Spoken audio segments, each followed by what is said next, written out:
بسم اللہ الرحمن الرحیم۔ ناظرین، آج کا پہلا ویلاگ پیج ہے 168، سیرت النبی جلد سوم۔ اردو زبان میں سرور عالم صلی اللہ علیہ وسلم کی سیرت پر جامع ترین کتاب سیرت النبی صلی اللہ علیہ وآلہ وسلم۔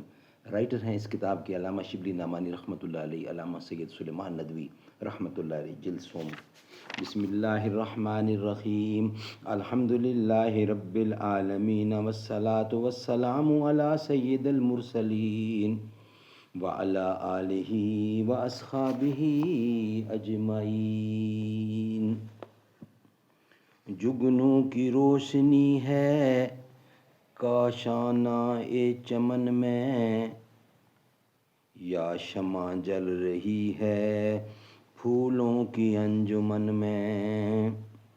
جگنوں کی روشنی ہے کاشانہ چمن میں، یا شمع جل رہی ہے پھولوں کی انجمن میں۔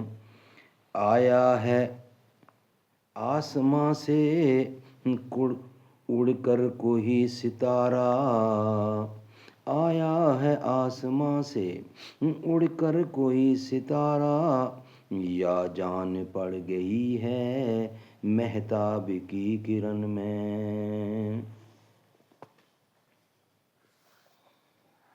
اس معجزہ عذاب کے ظاہر ہونے میں عموماً ایک وقت معین تک تاخیر کی جاتی ہے، جس کے اسباب حسب ذیل ہیں۔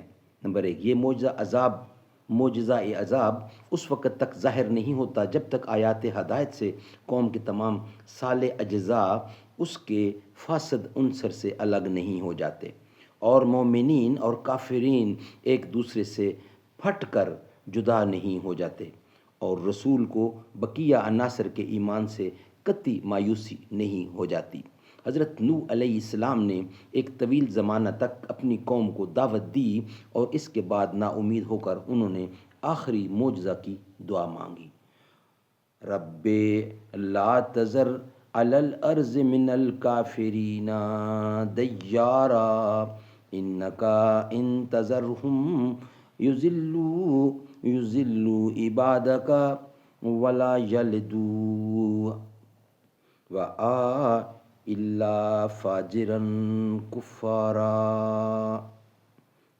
نوح کی دوسری آیت ہے، اے میرے پروردگار، زمین پر کافروں میں سے کوئی بسنے والا نہ چھوڑ، اگر تو ان کو چھوڑے گا تو وہ تیرے بندوں کو گمراہ کریں گے اور وہ نہ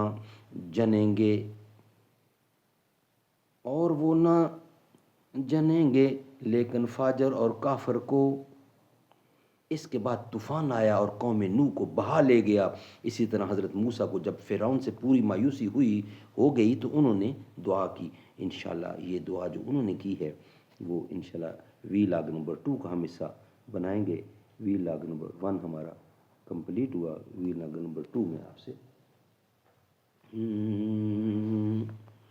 میرے سینے کی دھڑکن ہے، میرے سینے کی دھڑکن ہے، میری آنکھوں کے تارے ہیں، سہارا بے سہاروں کا نبی کے وہ دلارے ہیں، سمجھ کر تم فقط اپنا انہیں تقسیم نہ کرنا، علی جتنے تمہارے ہیں علی اتنے ہمارے ہیں۔